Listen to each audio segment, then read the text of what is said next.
cerita Isra sampai Palestin. Daripada Palestin, Masjidil Aqsa, Nabi naik langit pertama, kedua, ketiga. Cerita setiap peringkat langit. Hinggalah Nabi bertemu dengan Allah. Nabi ambil syariat apa? Solat.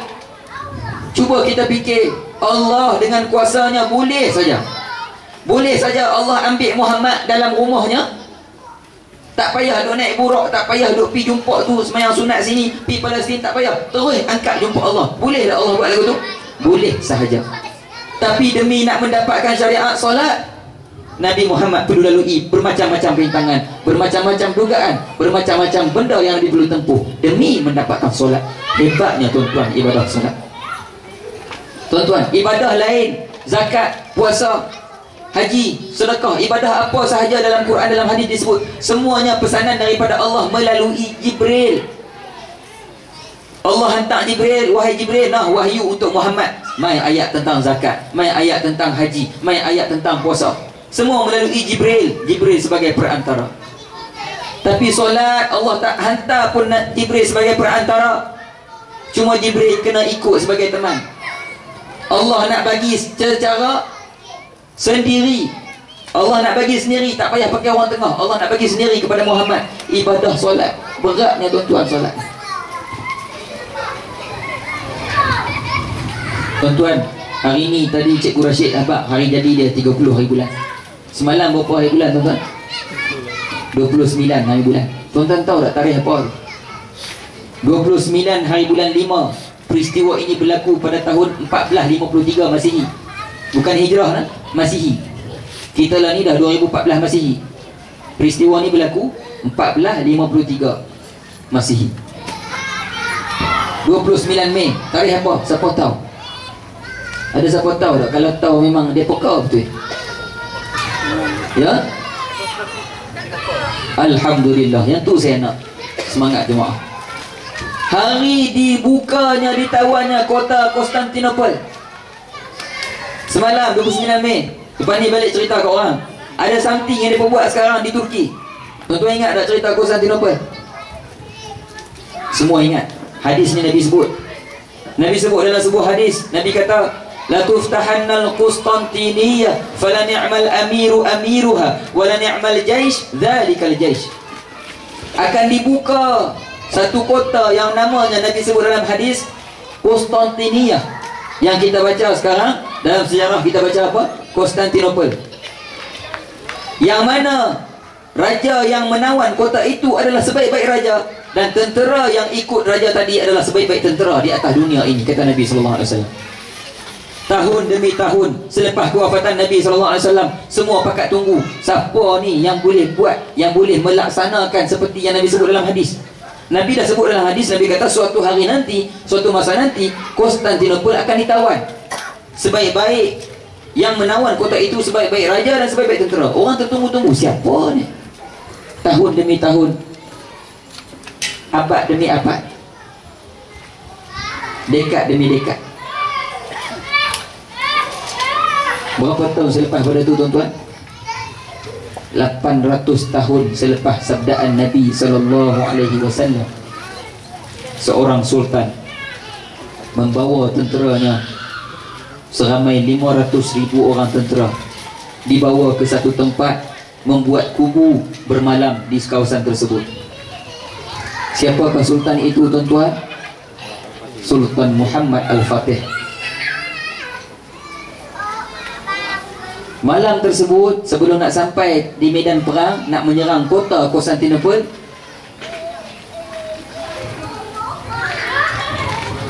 mereka bermalam, buat kubu, berehat sebentar. Pada malam itu, Sultan Muhammad Al-Fatih pergi ronda dekat kemah-kemah tentera dia. Pergi tengok kemah-kemah tentera dia. Ada yang duk baca Quran, ada yang semayang malam qiyamul lail bertahajud, ada yang tak berhenti berzikir, ada yang tidur. Terukkah dia tidur? Tidak. Rehat, tak larat. Kemudian pada besok hari nak berperang, nak bawa tentera, nak menyerang kota Konstantinopel, Sultan Muhammad Al-Fatih buat apa? Dia panggil tentera dia yang 500,000, dia bahagikan dua. 250,000 aku pilih kamu ni 250,000 duduk belah ni, kamu 250,000 separuh lagi duduk belah ni. Kamu yang sebelah ini, kamu akan ikut bersama dengan aku hari ini, kita akan menyerang kota Konstantinopel.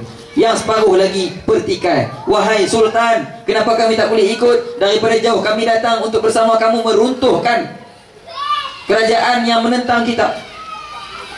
Kami juga mahu memahat dalam sejarah nama-nama kami di kalangan pejuang Islam yang berperang membawa nama Islam di Konstantinopel. Kata Muhammad Al-Fatih, tak apa, aku bukan tak perlukan kamu, wahai tentera yang sebahagian dan separuh ni. Aku bukan tak perlukan kamu, tapi aku nak kamu tolong jaga di sini, jaga kubu kita. Aku bawa yang ni dah yang terbaik yang aku pilih. Tuan-tuan, yang ni dah yang terbaik yang aku pilih, kata Muhammad Al-Fatih. Kenapa dibeza-bezakan dua golongan ini, separuh sini separuh sini? Kerana yang separuh ini pada malam semalam tu, Waktu orang sedap tidur nyenyak, mereka baca Quran. Pukul 2-3 pagi waktu kita lah, kita bayang sampai ke subuh. Mereka baca Quran, mereka berzikir, mereka semayang malam tak berhenti. Yang separuh lagi ni, mereka buat dosa ke? Tak. Mereka main-main ke? Main batu selambut ke? Tak. Tak tidur duk main kiram ke? Duk main damaji ke? Tak. Mereka tidur. Tidur pun bukan tidur teruk sangat, subuh bangun juga berjemaah. Tapi kerana tidur keletihan. Nampak tak cermatnya Sultan Muhammad Al-Fatih nak pilih tentera dia untuk menawan kota Konstantinopel. Dia tak mau pilih yang biasa-biasa. Dia tak mau pilih yang cemeh-cemeh, orang Penang kata. Tak mau, lekeh-lekeh tak mau. Padahal yang tidur tu ibadah dia kuat juga, cuma malam tu tak larat main daripada jauh tu. Tak larat nak ambil tenaga nak perang besok, dia tidur. Sultan Muhammad Al-Fatih teringat dalam kepala dia sabdaan Nabi, sebaik-baik orang yang menawan kota itu adalah sebaik-baik raja, dan tentera yang menawan kota itu sebaik-baik tentera. Maka dia pilih betul-betul sebaik-baik, terbaik-terbaik tu. Macam mana ditapih itu? Di kalangan apa tuan-tuan? Di kalangan orang yang hidupkan solat malam. Kemudian dibawalah tenteranya menawan kota Konstantinopel. Tuan-tuan, cerita ni orang duk pulun, tunggu 100 tahun lepas Nabi wafat, 200 tahun, 300 tahun. Siapa yang mampu buat? Siapa yang mampu buat? Sampailah 800 tahun selepas pada tu, Sultan Muhammad Al-Fatih buat dengan tentera dia. Kemudian tuan-tuan, bila dah berjaya menawan kota Konstantinopel, cerita dia panjang. Kalau tuan-tuan nak motivasi, nak inspirasi, tak mau putus asa, nak hebat dalam perjuangan, baca kisah Sultan Muhammad Al-Fatih. Baca kisah Sultan Muhammad Al-Fatih. Sangat hebat. Orang bukan Islam pun gunakan ini sebagai motivasi. Saya ada syarikat konsultan, saya buka laman-laman pihak-pihak konsultan lain. Mereka punya modul saja, saya nak tengok pembentangan mereka macam mana. Ada pihak yang bukan Islam menggunakan cerita Al-Fatih. Gunakan cerita Al-Fatih. Tulisan lain yang saya nampak kod apa, tulisan kod Rumi ni, Al-Fatih tu. Tulisan ni dia bersimpul-simpul. Bersimpul-simpul. Cina ke, Tamil ke, Siam ke, saya tak tahu.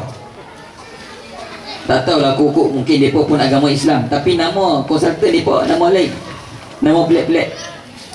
Nak abang kata bukan Islam, orang kafir pun gunakan cerita Al-Fatih sebagai sumber cerita motivasi, inspirasi. Setelah berjaya Sultan Muhammad Al-Fatih menawan kota Konstantinopel dengan macam-macam benda dia buat. Antara benda pelik dalam cerita ni dia buat apa dia? Dia bawa kapal dengan cara kod darat, laluan darat. Pihak musuh ni, kubu Konstantinopel ni, bertahun-tahun ni, beratus tahun dah kerajaan Konstantinopel ni. Zaman tu nenek moyang mereka tak pernah lagi kerajaan mereka runtuh. Maka kubu mereka sangat hebat. Dengan cara apa kubu itu dibina? Laut, mereka ni kota Istanbul tu, Konstantinopel tu, dia macam Kuala, laut, tempat pelabuhan. Depan tu dia berbubuh di tengah permukaan laut. Bukan permukaan atas ni, bukan juga dasar sampai ke bawah, tengah-tengah laut. Mereka ada buh rantai besi yang sangat besar. Jadi ada mana kapal yang datang berlayar nak berlabuh, kalau pihak kerajaan mereka tak kenal ni kapal mana ni, nombor pelik lain macam, Hantar je pergi picek tengok, sudah rotek pun mati. Tak boleh masuk. Rantai tak akan dibuka. Tapi kalau geng sendiri punya, tak apa, cermin gelap pun jalan. Dia macam bunyi.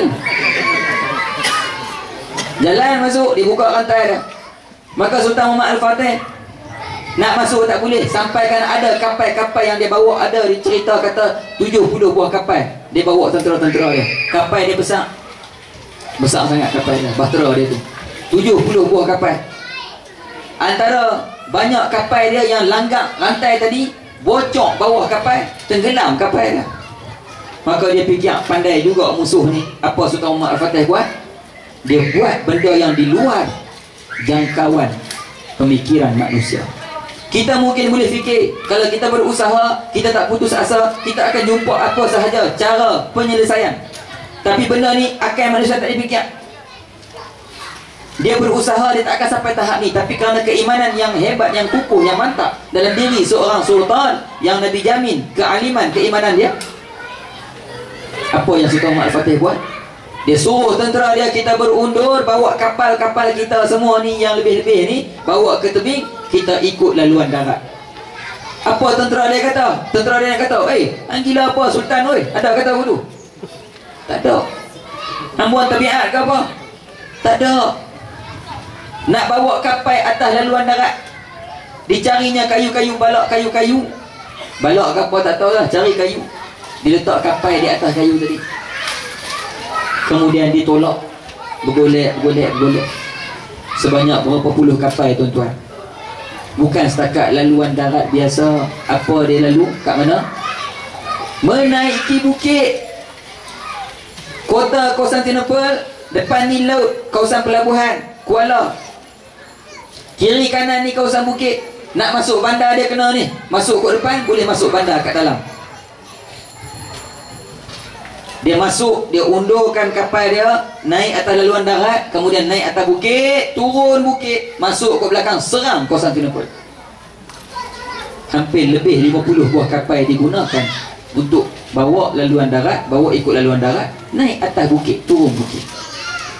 Tentera dia ikut saja, patuh.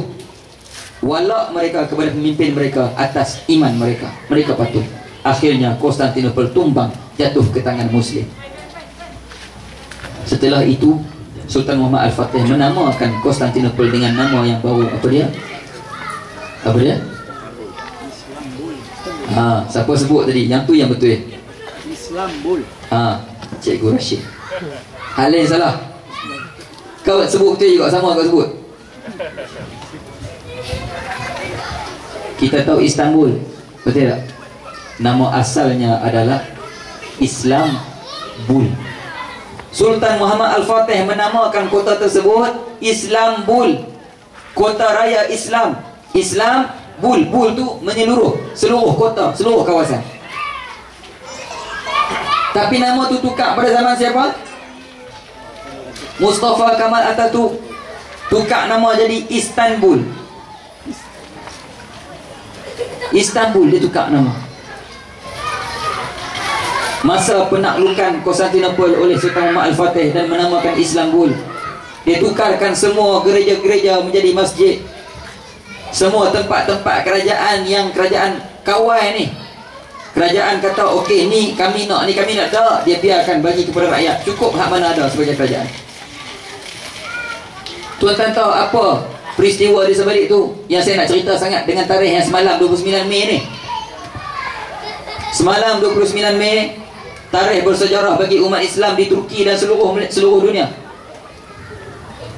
Masa Muhammad Al-Fatih tawan Konstantinopel, masjid-masjid, minta maaf, gereja-gereja bertukar menjadi masjid. Antaranya Hagia Sophia. Hagia Sophia asalnya gereja, zaman Muhammad Al-Fatih tukar jadi masjid. Kemudian bila masuk pemerintahan sekular bawah Mustafa Kamal Atatürk, dia jadikan balik benda tu. Ada kata gereja, ada kata muzium. Petanda-petanda dalam tu Hagia Sophia tu, muzium Hagia Sophia, masih nampak nama khalifah yang 4. Masih nampak tanda-tanda bekas-bekas gereja. Mustafa Kamal Atatürk tukar jadi muzium. Dia Islam tak? Mustafa Kamal Atatürk ni Islam, tapi Islam sekular. Sekularisme main dalam kepala otak dia, memisahkan agama dari urusan hidup. Kemudian pada tarikh semalam 29 Mei 2014, Perdana Menteri Turki Recep Tayyip Erdogan, apa dia buat? Semalam dia isytiharkan hari ini, hari Jumaat, akan bermula solat Jumaat yang pertama setelah dibuka balik Muzium Hagia Sophia. Kita akan tunaikan solat Jumaat, solat Jumaat setelah kita buka balik Hagia Sophia yang asalnya muzium, tapi belum diisytiharkan masjid. Semalam dia isytiharkan, hari ini siang tadi, Zuhur tadi, mereka dah semayang Jumaat di Muzium Hagia Sophia. Sebab tu saya nak cerita sangat tadi. Tuan-tuan, ni tentang apa semua? Tentang peristiwa Isra' Mi'raj. Isra' Mi'raj cerita tentang apa? Solat. Sultan Muhammad Al-Fatih lepas berjaya menawan Konstantinopel, apa dia buat mula-mula? Okey semua, wahai tentera aku, kita telah berjaya menawan kota ini. Semua bertakbir Allahu Akbar, Allahu Akbar. Kemudian dia kata apa? Okey, kita akan tunaikan solat yang pertama di wilayah ini. Islam telah menduduki wilayah ini, kita akan tunaikan solat yang pertama. Maka bila nak tunaikan solat yang pertama, solat berjemaah, kata Sultan Muhammad Al-Fatih, kita akan pilih imam yang terbaik di kalangan kita. Kita nak semayang solat yang pertama di wilayah ini yang kita tawan ni, kita nak pilih imam. Maka bila nak pilih imam, kena pilih yang betul-betul terbaik, yang sangat hebat di kalangan kita. Maka Sultan Muhammad Al-Fatih kata, hari ini aku nak kita semua berdiri. Berdirilah semua tentera-tentera dia. Semua tentera-tentera dia dengan dia sekali berdiri. Baiklah, aku akan pilih imam yang terbaik di kalangan kita melalui soalan-soalan aku. Aku nak tapih siapa yang terbaik. Kemudian Sultan Muhammad Al-Fatih tanya soalan yang pertama kepada tentera dia. Baik, di kalangan kita semua yang ramai-ramai ni, siapa yang sejak lahir, minta maaf, siapa yang sejak balik, sejak dia balik sampai ke hari ini, dia pernah meninggalkan solat fardu berjamaah, silakan duduk. Sultan Muhammad Al-Fatih tanya kepada tentera dia, siapa di kalangan kita yang pernah meninggalkan solat fardu sejak dia balik sampai hari ini, sila duduk. Bila duduk maknanya tak layak untuk jadi imam. Ada tak yang duduk tuan-tuan? Berapa orang yang duduk kakak? Tak ada langsung. Dia tanya soalan, siapa di kalangan kita pernah meninggalkan solat fardu sejak dia balik sampai hari ini, sila duduk. Tak ada langsung yang duduk tuan-tuan. Tentera dia dengan dia sekali, rupanya tak nak kata hebat terbaiknya mereka yang Nabi sebut dalam hadis, tak pernah tinggal solat fardu sejak balik. Kita ni Allahu Akbar, mula-mula balik pun semayang, mak suruh semayang, hantu balik dah pergi semayang, ambil semayang, masuk bilik kunci pintu, mak ketuk-ketuk pintu saja tak mau buka. Nak buat macam tengah semayang, padahal duduk diri, duduk kira, dekat pertama habis dah, dekat kedua, bajet dekat ketiga, cukuplah 4 minit, 4 rakaat Zuhur habis, buka pintu. Awak mak cik duduk semayang, tak duduk ketuk-ketuk pintu, tak khusyuk. Ataupun dengan cara lain, pintu terbuka, mak suruh semayang, kita pergi masuk semayang, kita tengok mak duduk kat dapur, tu dengar bunyi tapak kaki orang jalan kan, buat rukuk. Ni lagu mana boleh cerita lagu ni, macam pengalaman je. Dia macam tu. Kemudian Sultan Muhammad Al-Fatih tanya soalan yang kedua. Bila mana soalan pertama tak ada langsung yang duduk, maknanya semua tu berkelayakan untuk jadi imam. Dia tanya soalan yang kedua, siapa pula di kalangan kita semua sejak daripada balik sampai hari ini tak pernah meninggalkan solat sunat rawatib terus berdiri? Kalau pernah meninggalkan solat sunat rawatib sejak balik sampai hari ini, silakan duduk. Tuan-tuan, solat sunat rawatib qabliyah dan ba'diyah, sebelum fardu, selepas fardu. Solat sunat tuan-tuan, tadi wajib, ni solat sunat. Bila? Tahun lepas ke? Minggu lepas ke? Tak. Sejak balik sampai bila? Sampai hari ni. Boleh tanya soalan aku tu. Sejak balik sampai hari ni, yang pernah meninggalkan solat sunat rawatib, sila duduk. Ada tak yang duduk tuan-tuan? Ada. Hampir separuh tentera dia duduk. Tapi tengoklah soalan, gila punya gila soalan. Lagi kita kata, oh ada yang duduk kok, amboi macam kita ni hebat. Tengoklah soalan. Sejak balik sampai hari ni. Kemudian oleh kerana ada lagi separuh yang berdiri, takkan separuh tu nak jadi imam. Nak pilih imam ni seorang yang boleh. Kemudian ditanya soalan yang ketiga. Baiklah, siapakah di kalangan kita yang masih berdiri ni, sejak dia balik sampai ke hari ini, dia tidak pernah meninggalkan solat sunat malam, qiyamul lail, terus berdiri. Kalau pernah tinggalkan walau satu waktu, walau satu malam qiyamul lail sejak balik sampai hari ini, silakan duduk. Awak siap? Apa jadi tuan-tuan? Semua duduk tuan-tuan. Semua duduk. Tengoklah soalan. Silat-silat kalau kita bayang tentera tu pun bunyi kat belakang suara mereka kan. Sambil duduk dengar Sultan Muhammad Al-Fatih cakap kat depan, suara mereka bunyi kat belakang. Ui, tanya sejak balik jenuh lah kan. Sekali pula tu pernah tinggal satu malam pula tu. Semua tenteranya duduk, tapi ada seorang yang berdiri. Siapa? Dirinya sendiri. Dia yang bertanya, iaitu Sultan Muhammad Al-Fatih. Maka last kali ayat dia kata apa? Maka hanya aku yang masih berdiri. Ada tentera ingat dia ni orang yang bertanya, maka sebab tu dia berdiri kat depan. Tak. Tak. Ni dia sendiri nak tanya untuk diri dia sendiri. Semua duduk? Okey. Maka hanya aku yang berdiri. Akulah yang akan mengimamkan solat pertama di wilayah ini. Ini tentang apa tuan-tuan? Solat. Ayat yang dibacakan tadi, Innallaha yuhibbul ladzina yuqatiluna fi sabilihi saffan ka'annahum bunyanun marsus. Allah sukakan hambanya, Allah cintakan hambanya yang berjuang, berperang, berkorban dirinya pada jalannya, jalan Allah, dalam bentuk satu barisan, dalam bentuk satu gabungan, satu ukhuwah jamaah yang sangat hebat. Ka'annahum bunyanun marsus, seolah-olah mereka ni yang berjuang pada jalan Allah ni seperti satu binaan yang sangat kukuh, sangat mantap, sangat hebat. Hari ini kemantapan, kehebatan benteng yang dahsyat daripada Islam hanya akan datang daripada jemaah. Jemaah itu adalah jemaah solat. Tadi saya dah sebut, Allah ni boleh saja Allah nak ambil Muhammad malam tu, terus bawa naik atas sana, ambil semayang, ambil ibadah semayang. Tapi dahsyatnya, beratnya, hebatnya ibadah solat ini, bermacam-macam perkara yang Nabi kena lalui untuk dapatkan ibadah tersebut. Pendek cerita tuan-tuan, jangan risau tak sampai pukul 2. Kalau pukul 2 saya naik kereta, saya balik, mesti dah singgah tepi jalan Ustaz. Jenuh nak berderah balik terus.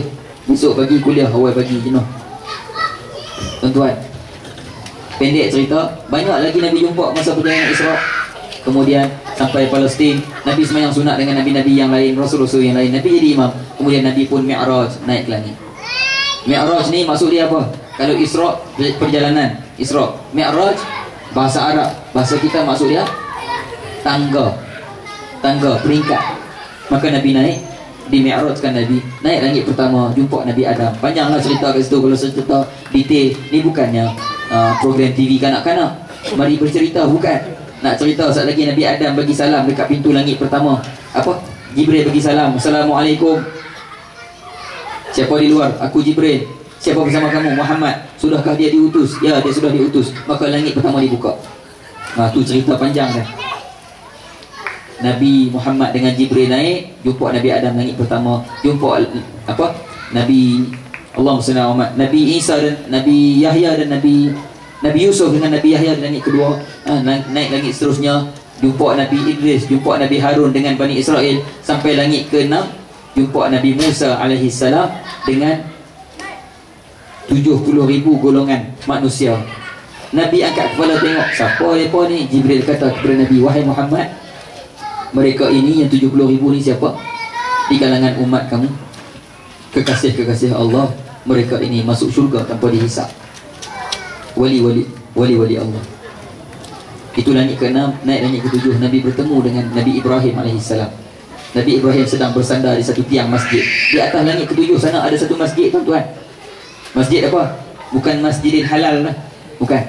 Dengar ada Masjidil Haram, budak-budak kecil suka tanya, Ustaz, kenapa masjid itu haram? Bila nama Masjidil Haram, tanya kenapa masjid itu haram. Naik ke langit ke-7, Nabi Ibrahim sedang bersandar di satu tiang masjid. Masjid itu nama apa? Baitul Ma'mur. Masjid tempat solatnya para malaikat. Malaikat Allah, masjid mereka di langit ke-7. Kiblat dia tahu mana, tuan-tuan? Sama arah dengan Kaabah. Kalau kita tengok Masjidil Haram, Kaabah, lain dia sama sampai langit ke-7 tu. Masjid Baitul Ma'mur, malaikat sujud arah yang sama. Di situ Nabi Ibrahim sedang bersandar di satu tiang masjid Baitul Ma'mur. Nabi Ibrahim bagi nasihat kepada Muhammad, wahai Muhammad, engkau akan naik atas sana berjumpa dengan Allah. Sesungguhnya umat kamu adalah selemah-lemah umat, kata Nabi Ibrahim kepada Nabi Muhammad. Pohonlah bantuan sebanyak-banyaknya kepada Allah. Nabi Muhammad dengar nasihat dengan akur, faham. Muhammad naik lapisan ke-8. Langit habis lah, langit ada 7 kan. Naik lapisan ke-8, lapisan kursi. Bukan kerusi, tuan-tuan. Nak kerusi tuan-tuan duduk tu. Kursi, ayat kursi tu yang kita duk baca, Allahu la ilaha illa huwal hayyul qayyum. Hujung ayat, wasi'a kursiyyuhus samawati wal ardh. Luaslah kursi, satu lapisan bawah kerajaan Allah di atas kan. Kemudian di lapisan kursi Nabi jumpa dengan macam-macam benda yang Nabi tak pernah tengok. Nabi naik lapisan ke-9, iaitu Sidratul Muntaha yang saya baca dalam surah An-Najmi rakaat kedua saja imam tadi. Walaqad ra'ahu nazlatan ukhra 'inda sidratil muntaha 'indaha jannatul ma'wa idh yaghsha as-sidrata ma yaghsha ma zaghal basar wa ma tagha laqad ra'a min ayati rabbihil kubra. Sadaqallahul azim. Nabi naik lapisan ke-9, Sidratul Muntaha. Sidratul Muntaha ni nama apa? Nama lapisan tu kada diambil sempena nama satu pohon, satu pokok. Ada pokok nama Sidratul Muntaha di atas lapisan kursi sana. Di situlah Nabi diperlihatkan indaha jannatul ma'wa. Nabi diperlihatkan syurga oleh Allah. Allah beri keizinan untuk Nabi jenguk ke dalam syurga. Allah gambarkan kepada Nabi, siapakah penghuni syurga yang paling ramai? Majoriti penghuni syurga siapa? Orang-orang miskin. Nabi sebut dalam hadis, aktsaruhumul fuqara. Yang paling ramai penghuni syurga adalah fuqara, orang-orang fakir, orang-orang miskin. Maknanya kalau kita kaya, itu merupakan antara risiko yang kita akan masuk ke neraka. Tapi jangan risau wahai orang-orang kaya sekalian. Lagi kecup perut pula aku duk kata lagu ni. Tak, ini Nabi nak peringat dekat kita. Siapa miskin, terbuka luas, banyak peluang cerah masa depan dia untuk dapat syurga. Kemudian Nabi diberi kesempatan oleh Allah untuk menjengah ke dalam neraka. Nabi tengok dalam neraka, Allah gambarkan kepada Nabi SAW di dalam neraka, majoriti penghuninya adalah kaum wanita, kata Nabi SAW. Nabi sebut majoriti penghuni neraka adalah kaum wanita. Saya buat dalam kuliah, saya cerita bagi ceramah mana-mana surau masjid. Makcik-makcik, kakak-kakak pakat duduk. Tanya saya, Ustaz, pasal apa jadi lagu tu? Kami ni dah lah kena tu, kena ni.